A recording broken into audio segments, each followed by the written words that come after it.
Welcome to a tour of the Nengi Babylon 3D shooter. This is a little game template released just a couple days ago, and it's got all the fancy stuff that people have been asking me for. It's 3D, there's client-side prediction, there's shot, rewind, lag compensation stuff. There's all the full suite of fancy stuff is in here, and it's just a little basic game template with just some cubes and some raycasts. So it's ready to go for people to um, put some art in, put some actual game logic in, and start to make a first-person game or specifically a first-person shooter. So let's take a tour of the features. The game, first off, just looks like this. We got these two big yellow cubes. These are just obstacles for the sake of demonstrating a collision. It's got another player because I opened two tabs, otherwise there would not be another player. And you can move with WASD, you can fly with a jetpack, and you can left click to shoot. It draws a very fast ray. In fact, if you hold perfectly still, you won't see the ray at all because it's perfectly aligned with the camera and it's infinitely thin. So you do have to step aside a little or replace it with a larger graphic. Or, look from the other player's perspective. That's good too. The server doesn't do anything with the rays, like it doesn't kill a player, but it does do all the collision logic and logs them into the console. So as I fire on this guy here, well, this obstacle here, or this one, or the player, it's putting different messages out. Here's you hit a player. I guess I wasn't lined up with it before. So there's all the collisions. Let's look at the code and all the fanciness. So client-side prediction is probably the bigger and harder feature demonstrated in this game, and the most requested one as well. The prediction, let's just start at the beginning. We'll start with we're hitting keys on our keyboard. What happens? You can read the input system, which is the code which does all the input stuff, and you'll find the keybinds, what the key code was and what action it results in, which is forwards, backwards, left, right. I see I called one down. That's not good. I should have called that backwards. And then there's jump, although jump actually ends up being the jetpack. And then there's some capturing of the mouse to move the camera around. The only thing that really matters in all this with respects to client-side prediction is that this movement is deterministic. Determinism is the notion that you can repeat something, specifically that you can repeat a calculation on two computers. There's many ways to do movement that are not deterministic, and they're commonly done in single-player games, and nobody thinks about them one way or the other because at no point does that get confronted. It's only a single-player game. You don't compare it to anything else. But in a multiplayer game, if one game client totally moves differently because of their frame rate or their computer than another one, you'll see this discrepancy right away. And in a server authoritative model like this, where someone's being moved on their own game client and they're being moved on the server, they'll simply be desynced if ever you make some movement code that is not deterministic. So with respects to determinism and staying consistent, what does the input library have to do? Well, it has to generate repeatable input. The strategy for that was simply this. If the player presses any of the keys, like WASD, they count as pressed for a full frame, and the input library always stores how long, well, the input that's sent to the server is always sent along with how long the frame was in actual time, like in milliseconds. Well, actually, it sends it as a fraction of 1 second. Why is that deterministic? Well, because in the end, we get some simple instructions, such as move forward for 0.01666 seconds, or some finite unit that you can do that calculation on the game client. You can send those same numbers to the server and do that calculation there, and it always results in moving the entity the same distance. What's an example of something that's not deterministic? Because from the sound of that, like any math thing you come up with in your brain is going to be deterministic. And that's true. It is actually very easy to make things deterministic. It's, a fancy term that we throw around like it's complex, but in fact, computers like to be deterministic. They're deterministic by default. But here's an example of something that's not deterministic. If we were to, at the time we press the key, send to the server, start moving north, and then the server starts moving us north and our own game client starts moving us north, And then when we release the key, we were to say stop moving north and so forth. That's not actually a consistent unit of movement because the number of frames that pass on the client between that start and stop movement are different than the number of frames that passed on the server between that start and stop movement. In fact, even if we always did it for 5 seconds on our own game client and connected to the same server every time, those 5 seconds could be a little different each time. Was it cut off by a frame? Was there one more at the beginning, one more at the end? None of that's deterministic. Determinism is always, I don't know, something extremely finite. Move by 1 every time I press the key. Send 5 keystrokes to the server. Thus, we move by 5. Deterministic.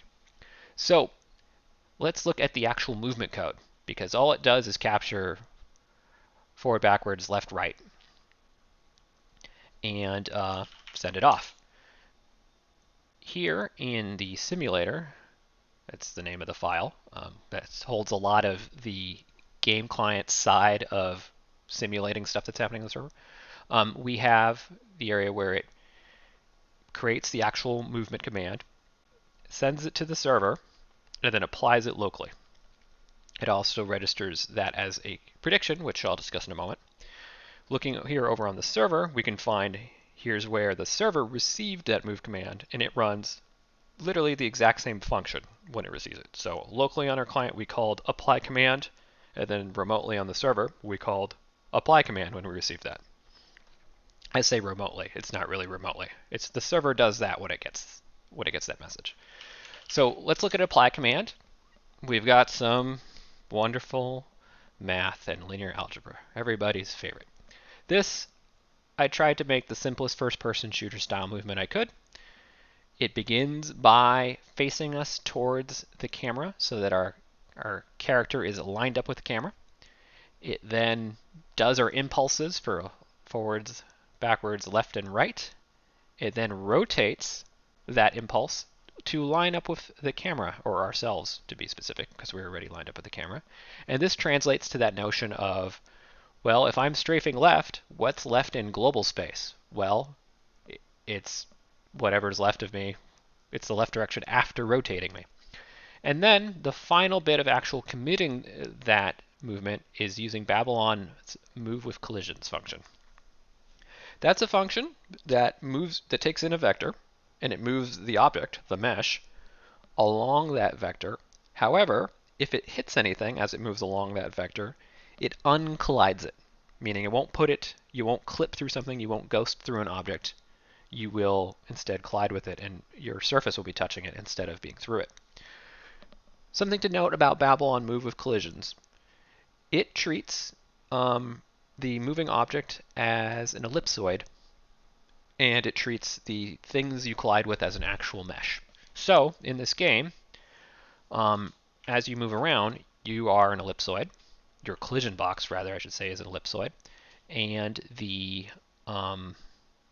things you hit with have a real shape. So I can walk over to the corner of this thing. I would be falling off of it if it were a sphere.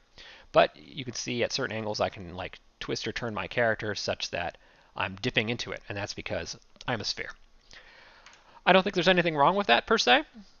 You can do a different kind of collision if you'd like, but representing a player's collision, at least with map geometry, as a sphere or a pill-like shape, anything like that is pretty common in games. So it runs this movement server and client. Let's talk about why that's a prediction or how it's a prediction. It ends up being a prediction via the prediction API. This is an API where after you've moved yourself locally, such as here, it's just this one line, apply command, and then the movement, which is the same thing that's run on the server. After we apply it, we save the result of our movement as a prediction. So in this case, I stored the X, Y, and Z of my entity, and I said, this is where we predicted this frame that we ended up. And we add that. And then Nengi will automatically, from that point onwards, handle for us if there's any discrepancy between us and the server. So if this predicted x, y, and z for this frame does not come to actually pass after our command is applied on the server, we'll receive a message denoting the error and how to correct it. Let's see. Is it worth creating an error to demonstrate it? Well, sure. I happen to know that you can create an error in this game not by colliding with a map geometry, but by bumping into the other player. So I'm going to go bump into this other player. We'll see. Okay, I bumped into him, and you can see a prediction error was generated. Let's see if I can zoom this in some more. All right. So the prediction errors are these verbose objects, but just as an example, you'll say that you can see that it says, hey, the actual value was this, 5.1, whatever, whatever. The predicted value was this other thing. Hey, your prediction was off. Here's the delta, was off. Well, it was off by, in this case, a very tiny amount. Let's look at a different one. How about Z? Was Z off by more? Yeah, it was off by a lot more, still a tiny amount. But in any case, you get the point. Also, you can kind of tell it was a tiny amount because here, let's like actually visually look at the prediction. Like, we don't really see me getting adjusted too badly. There is an angle that you can hit another player at, though, that you'll rubber band a little bit. There we go. I got a little bit of it right there. I don't know why there's a prediction error when bumping these two players into each other. I wonder if it has to do with that kind of difference between the ellipsoid versus the cube. I'm not certain. There should be a prediction error genuinely in a game if both were in motion and they hit each other, because that's something they couldn't have known. You couldn't have known like the split second before that a player was going to move a certain way. You could make a guess, but ultimately it would be off by a little bit. Whereas these objects are always stationary, and just calling move with collisions while moving our player into them should always be fine. Let's look at the code for prediction reconciliation. I just put it in its own function called reconcile player. It's, well, it's worth reading the manual about rather than me explaining. It's in fact extremely just boilerplate code. You'll see it wherever there's predictions reconciled. And the manual covers it a lot better, but just to state briefly what it does, when there's an error, it snaps us back to where the server said we should have been. And then if we had made any commands since then, because you're always in this sliding window of being ahead of the server, it corrects all those too. That's essentially what that one boils down to. So let's look at some of the other predicted items, like the shot. So I'm going back to simulator where we had all this kind of code that runs all the sort of predicted area. So at some point, there's this area that says on mouse down, send a fire command to the server, but also draw array. Now, that draw array in this case is taking the place of the prediction, because we didn't wait to see if the server said we could shoot, and we didn't wait to hear from the server that we got a message about something, about like a shot being fired. So when we go ahead and do something on the client before hearing back, it's it's either entirely a client-side feature or it's a prediction. This one, I'd say it's on the line between the two, because you're not going to undo a shot, because a shot is over by the time you hear that it was an error. So the predicted shot here, it looks like this. It looks like a line. I want to say that that line is magenta, but it's honestly such a small line that I am not certain. I can tell you, though, for sure that if we look at the other player, the line that comes from them will be predicted on their own side, but for everybody else, they see the actual server-side line. So let's watch the left screen here, and I'm going to play on the right screen, and I'm going to shoot these rays. So you see these red lines coming from this player on the left screen. That's the actual server-side line, and then if I move around enough on the right screen, you can see that I'm shooting my presumably magenta line. So let's look at the code for the raycasts in general. So on the client, I just said nothing special happens. We generate the ray, and we draw it. We do so blindly, presuming that it's going to happen on the server. On the server, where the shot actually counts, here is the code. On fire command, which is the command we sent, we do all of this. Now let's talk about what all of this is. First, it begins, actually, does it begin similarly? Yes, it begins similarly. Both call this fire function, which we'll look at in a sec, that generates a ray. The client draws the ray. The server makes the same ray, but actually uses it to see if it hits somebody. And this is where you would deal damage and do, fancy stuff. Well, server-side stuff specifically. So let's look at the fire function, if I can remember where I put it. All right. So the fire function, it's more linear algebra, of course. The fire function takes in an entity, but all it does with that entity is see if it's alive and whether its weapon is off cooldown and what direction it's facing. And if it's allowed to shoot, it generates a ray. It does so with this linear algebra here, which reading it now, I can't help but feel like it could have been maybe a little shorter, but to describe it, gets our world matrix. That's like, I don't even know what a world matrix is. I'm not that great at linear algebra. It's got information about all our rotations, let's say that. It translates forward, a forward line, into the rotation that matches our world matrix. So that's why it's a very verbose way to say get a line that's pointing right in front of us. And it does that actually by subtracting it from some other things. So yeah, in the end, it's just a line pointing forward. I'm sure there's a better way to do that. It then returns a ray which is starting at us and pointing forward. So that part's good and nice and sane there. So with that ray, what does the server then do with the ray? Well, here we get into some nengi stuff again. It performs what this code calls a lag compensated hit scan check. Verbose, but properly descriptive in this case. We'll look into what that involves in a second, but skipping ahead for a moment, it performs that hit scan check, and then it says for each victim, if the victim's not me, because the ray is starting inside of our own guy, if the ray is hitting somebody other than us, log it to the console, and if it's an instance of player, not good code there by the way, also write to the console, you hit a player. Let's go look at that again real quick, what that actually looks like. So I'm shooting nothing, just off into I'm on the left screen here, just shooting off into the void here. I'm not seeing anything appear in the console. I'm shooting this, I'm saying you hit 6553 appear. I'm gonna hit this other obstacle. Apparently this one's called 65534. I'm gonna hit the player. Said you hit a player, and that player also happens to be 65527. Those are just its IDs generated.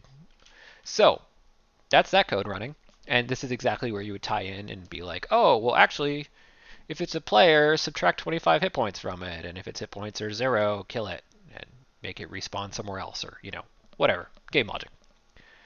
Now, the last thing it does at the end of calculating that ray is it actually just sends it off to all clients as a weapon-fired message.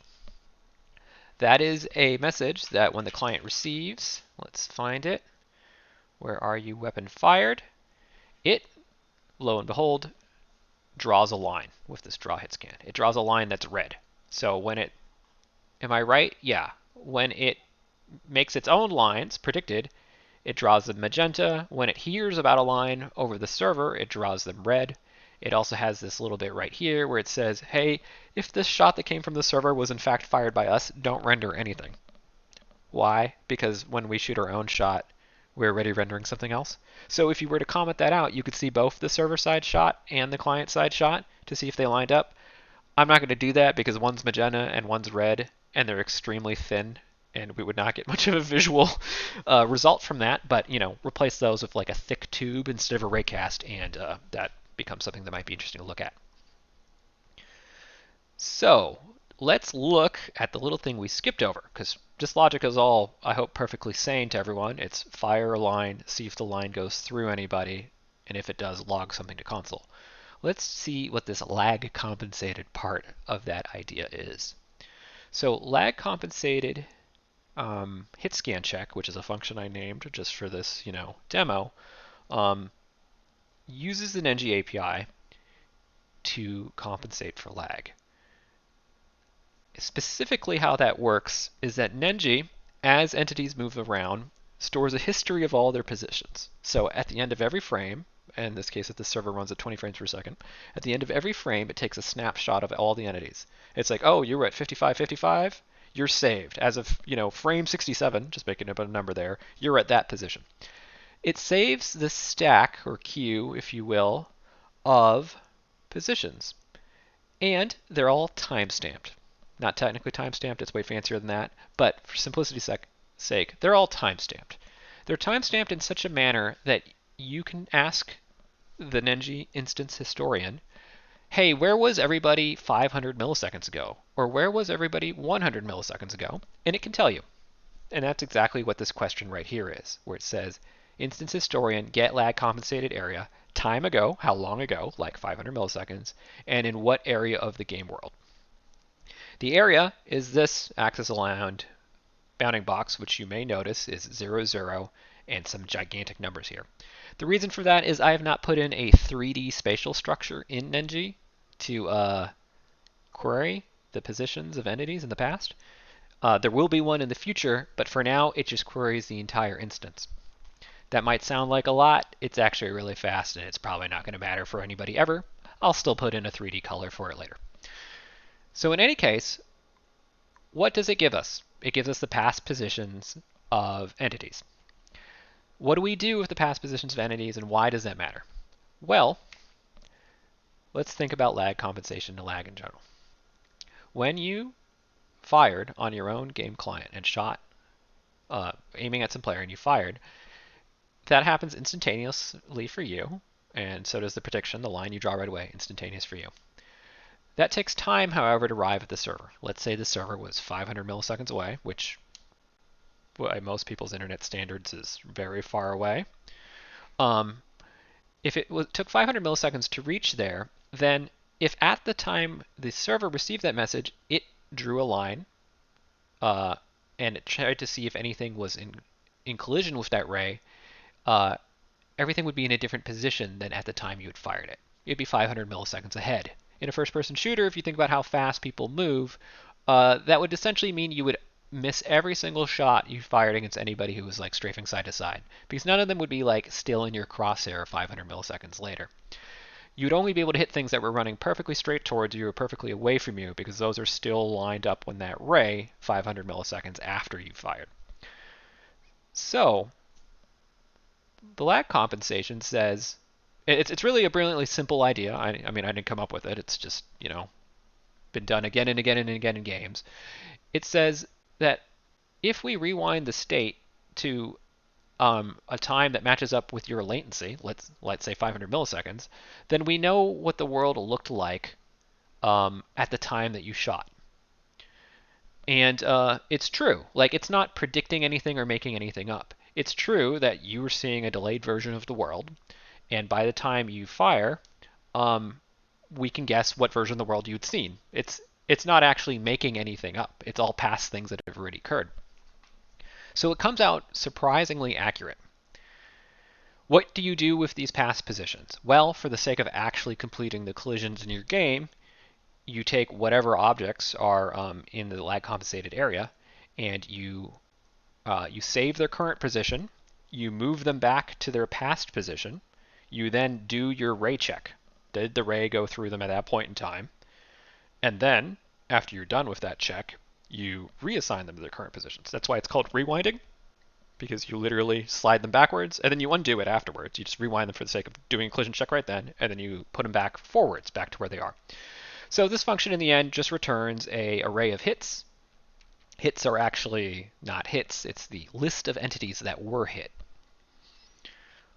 So back to the game instance, we've already covered what this code then did with the hits. It logged some messages. So is that all the advanced stuff? Nope, there's one more thing. And this one is the most ridiculously advanced, and I apologize for it in advance. But as there are not many articles or anything about this, we'll have to make it with just this video, and you can always come ask questions in the Nengi Discord server. So the last and final bit of complexity here relates to the prediction code. Our prediction code I said before, has a deterministic movement where it says what direction we want to move and how long the frame was where we're pressing the key. That's perfectly fine, stays in sync wonderfully. However, if we were to lag on our game client, our frames would be different lengths. Like, what if we froze for a full second while holding W? That would produce a delta of 1 second, and when we did our math in the end, it would be like teleporting forward. Likewise, another similar problem is, let's say we suffer packet loss. We don't suffer any lag in specific with relationship to our CPU or to having a long frame. Our frames are going along, perfectly at 60 frames per second or whatever. But the internet connection suffers packet loss and nothing goes through for 1 second. What happens then? Well, you don't get a delta of 1 second, one big teleport. What you'll instead get is nothing across the network for 1 second, and then a second later, you get like 60 messages, 60 frames worth of messages, all in an instant. If you apply those all in the instant that you get them, which is exactly what this code does, it also teleports you forward. So those are two complex things that you don't ever even hit while you're developing.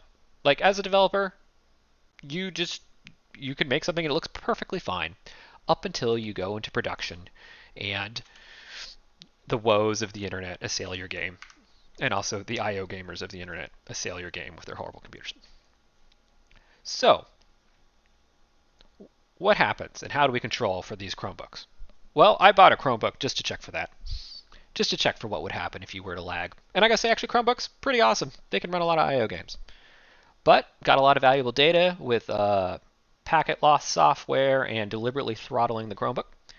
And what this game does to hide the fact that we would skip around in those scenarios is it in fact makes two entities for us on the server, one of which corresponds perfectly to that movement. Like, if you lag for a second, you teleport forward, there's a position for that. I call this the raw entity, and you find it all throughout this code called the raw entity. That's just, you accept the data coming from the client raw and you move them. That is a potentially teleporty entity, although if they are playing through good connection and don't experience any lag, it's also a perfect looking entity. But we can't rely on that, so we create a second entity called the smooth entity. I mean, you don't have to name them these, that's just what they're called in this demo. What does the smooth entity do? What does the raw entity do? Well, the raw entity is moved by us and lines up with what you predict on your client. The smooth entity is more like an NPC in some ways, in that it's just this proxy object, or this sort of, clone of you that follows you around. But it has rules for how it follows you such that it always moves smoothly. So even if you skip around, it follows you smoothly. Let's look a little bit at that code, because there's not a whole lot to this game, just collisions and movement and shots. And that all occurs right here. At some point, this game declares a movement budget, which I should probably explain. And then it moves the smooth entity along a path that was previously taken by the raw entity. That's it following you smoothly. So let's look at follow path real quick. Follow path is code that very much resembles pathfinding minus finding the path, just the moving along the path part of it. It's really nothing special. It just looks at like what node is next in the path and moves towards it. The thing that is special about it is it constrains the movement to this thing called the movement budget. The movement budget is a unit of how far this smooth entity is allowed to move in a frame. Because if it moved as fast as it wanted, it would catch right up to the raw entity immediately. And if it did that, then we would have solved nothing. The raw entity teleports forward, then the smooth entity teleports forward. So, ye old smooth entity obeys the movement budget. So it can only move so fast. How fast? Well, the math I put in here is I said it can travel per frame at 1.1 times the speed of the raw entity. So to think about that for a second, that means it travels 110% the speed of the raw entity. It moves faster than the raw entity, or it can move, it's a budget, it can move up to 10% faster than the raw entity. This is such that it can always catch up to it. So if there is that lag, yes, the raw entity lunges ahead for like a split second, but the smooth one catches up to it. That is a trick which I gotta say, maybe doesn't sound all that special in the end, but it makes the code way more complicated.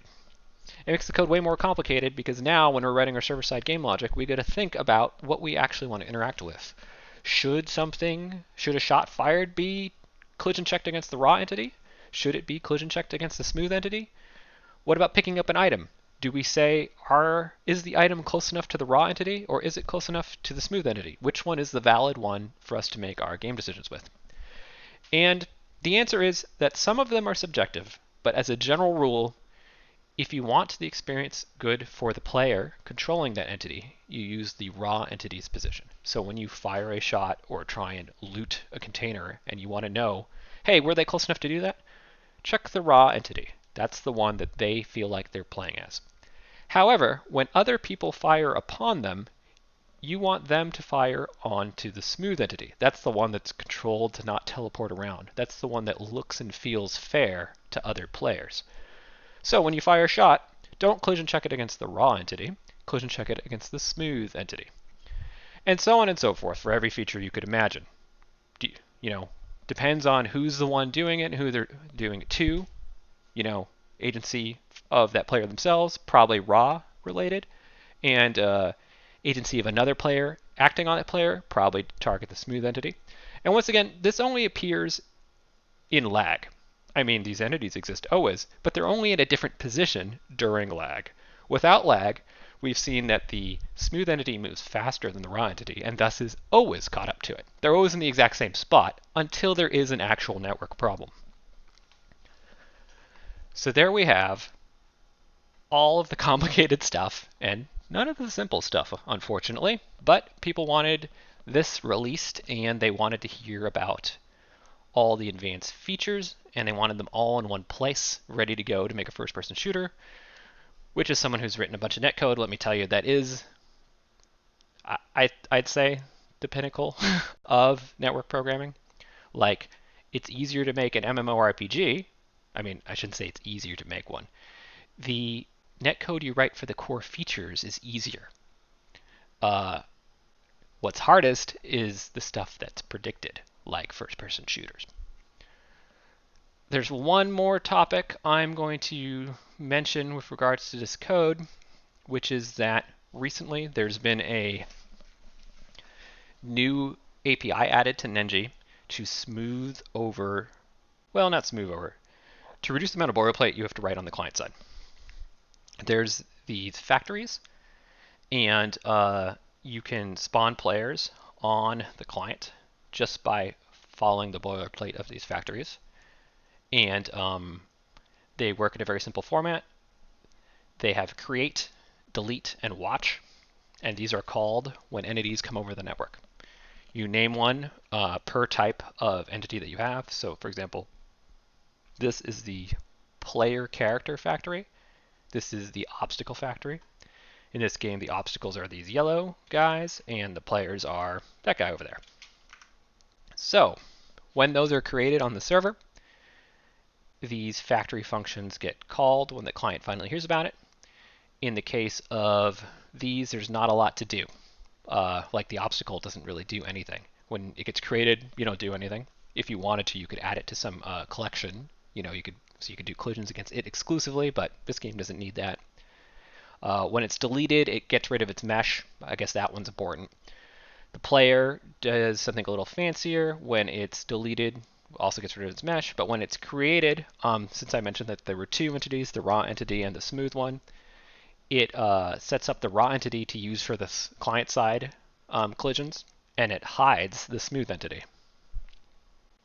Here's also a little stub to show what it would be like to watch for properties changing. This game doesn't use it or have it, but this just shows the code for that, since this is a game template, and that's how you would add that kind of feature. So that is a very fast, well, not fast, it is a long but still whirlwind tour. It could have been way longer and way more specific on each feature, and I am working on articles for each of the individual topics. You can actually find some of them already on timetocode.com. If you go to the Nengi section, you can find some of the client-side prediction articles. You can find all of the basic nengi stuff, because I didn't talk about any basic nengi feature, but how to make entities, how to do messages, how to connect, how to disconnect, all that stuff, that's already there. The advanced features and more information about those will be coming in the future. I hope this video helps you work with this game template. And once again, always, join the Nengi Discord server. There's a link to it on the website if you need help. Thanks for watching. Good luck.